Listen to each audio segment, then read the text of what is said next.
Now, there, I want to just talk about a historical moment that's pretty important.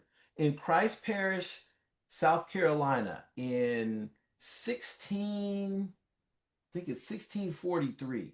Don't quote me, it might be a little later, but in 1643, in this parish, there were all of these enslaved Africans, and there were Native Americans who were also enslaved by the Europeans who lived in that parish.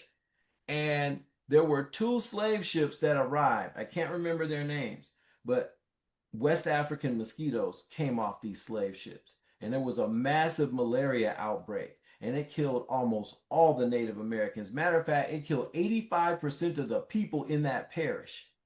The Mm. people who didn't die were the Africans. Why? Because they had immunity.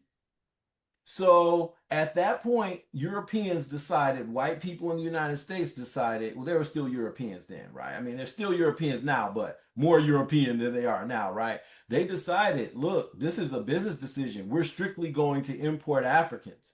They already have problems with Native Americans because they could run away and then blend into the other populations that were around the area. And how could you tell an enslaved person from someone who wasn't? And branding begins to emerge as a social practice in plantations because they wanted to distinguish who's enslaved and who's not, right? But in 1643 or 47, I believe, these mosquitoes come off these two slave ships and they decimate that parish.